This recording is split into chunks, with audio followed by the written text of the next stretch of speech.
শীতাতপ নিয়ন্ত্রিত প্রিজন ভ্যানে করে বুধবার সকালে আন্তর্জাতিক অপরাধ ট্রাইব্যুনালে হাজির করা হয় সেনা হেফাজতে থাকা ১৫ সেনা সদস্যকে। গেল ১১ অক্টোবর তাদের বিরুদ্ধে গ্রেপ্তারি পরোয়ানা জারির পর তাদেরকে হেফাজতে নেয় সেনাবাহিনী।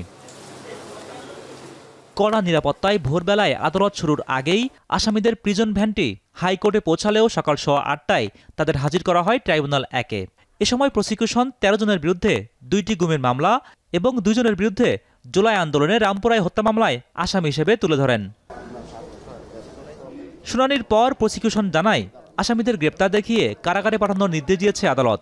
তাদেরকে গ্রেপ্তার দেখিয়ে কারাগারে প্রেরণের নির্দেশ দেওয়া হয়েছে এবং পরবর্তী তারিখ ২০শে নভেম্বর ধার্য করা হয়েছে এবং এই মামলায় শেখ হাসিনা সহ জেনারেল তারিক সিদ্দিকী সহ যে সমস্ত আসামি পলাতক আছেন তাদের বিরুদ্ধে পত্রিকায় বিজ্ঞপ্তি দিয়ে হাজির হওয়ার জন্য নির্দেশ দেওয়া হয়েছে।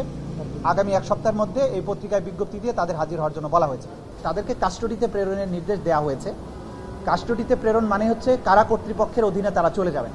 কারা কর্তৃপক্ষ তাদেরকে কোথায় রাখবেন, অর্থাৎ কোন জেলে রাখবেন, কোন সাব জেলে রাখবেন, ঢাকায় রাখবেন না চট্টগ্রামে পাঠাবেন না অন্য কোথাও রাখবেন, এটা অ্যাবসোলুট অথরিটি কারা কর্তৃপক্ষের অর্থাৎ সরকারের।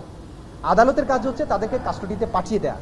কাস্টডিটা মেনটেন করেন রাষ্ট্র বা স্বরাষ্ট্র মন্ত্রণালয় অথবা মোর স্পেসিফিক্যালি কারা অধিদপ্তর।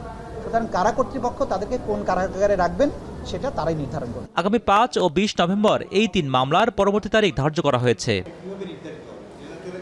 এদিকে আসামি পক্ষের দাবি, অভিযুক্ত সেনা সদস্যরা স্বেচ্ছায় আত্মসমর্পণ করেছেন। এ সময় তাদের সাব জেলে রাখা হবে বলে জানান তিনি।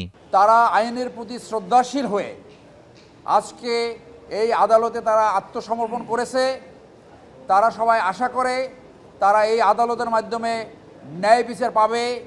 যারা সত্যিকারে অপরাধ সংগঠিত করেছে তারা পার্শ্ববর্তী দেশ ভারতে পালিয়ে গেছে।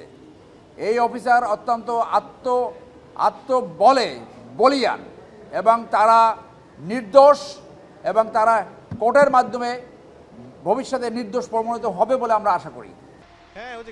আসামিরা কাস্টডিতে নয়, বরং সেনা আইন অনুযায়ী আর্মির অ্যাটাচমেন্টে ছিল। আগামী শুনানিতে তাদের জামিন আবেদন করা হবে বলে জানান আইনজীবী। এদিকে ৩ মামলায় শেখ হাসিনা সহ পরোয়ানাভুক্ত পলাতক আসামিদের আত্মসমর্পণ করতে আগামী ৭ দিনের মধ্যে সংবাদপত্রে বিজ্ঞপ্তি প্রকাশের নির্দেশ দিয়েছেন ট্রাইব্যুনাল। হোসেন জাহিদ, এখন, ঢাকা। শিয়া বাটার ও ভিটামিন ই সমৃদ্ধ লিলি বিউটি সোপ, তারুণ্যময় উজ্জ্বল ত্বকের জন্য। রিমার্ক,